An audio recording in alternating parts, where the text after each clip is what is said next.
So get this, you guys. 1 hour after Joe Biden's inauguration, the World Health Organization finally admits what conspiracy theorists and some doctors have been saying all year long, that their PCR test, which is the standard test for testing for COVID-19, is showing a ton of false positives. And most of the labs are doing cycle thresholds that are way too high.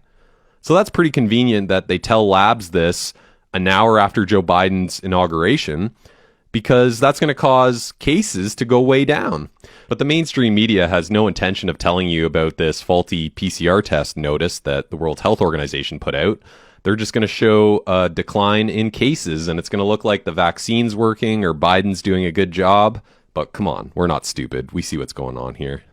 Trump talked about this at a lot of his rallies leading up to the election. He said, they're focusing on cases, and not talking about the declining mortality rate, because a lot of these cases were just asymptomatic people. But now we find out that a lot of these people probably didn't even have COVID at all. We've tested now 25 million people. It's probably 20 million people more than anybody else. Germany's done a lot. South Korea's done a lot. They call me, they say, the job you're doing, here's the bad part. When you do testing to that extent, you're going to find more people, you're going to find more cases. So I said to my people, slow the testing down, please. They test and they test. We got tests if people don't know what's going on. We got tests. We got another one over here. The young man's 10 years old. He's got the sniffles. He'll recover in about 15 minutes. That's a case. Add up to it. That's a case. And you can see how a lot of the headlines about COVID have changed now that Joe Biden has been inaugurated. Here's one from January 19th. As death rate accelerates, U.S. records 400,000 lives lost to the coronavirus. And then Joe Biden's inaugurated, and then we have this article from NPR. Current deadly U.S. coronavirus surge has peaked, researchers say. So is it accelerating or has it peaked? One of my friends runs the Higher Strangeness YouTube channel, and he just did a great video on Kary Mullis, who was the inventor of the PCR test. So I'll leave you with some clips from that, and go check out his YouTube channel when you get a chance. This is Kary Mullis, inventor of the polymerase chain reaction, PCR technique. Yes, that PCR test.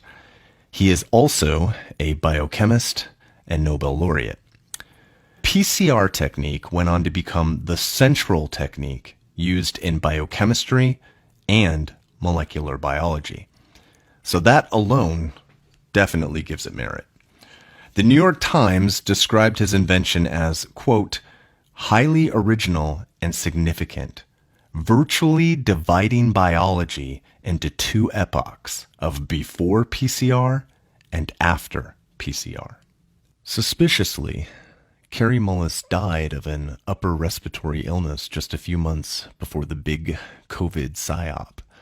That little operation this year that told you over and over again that more and more, quote, asymptomatic people were testing positive via the PCR test.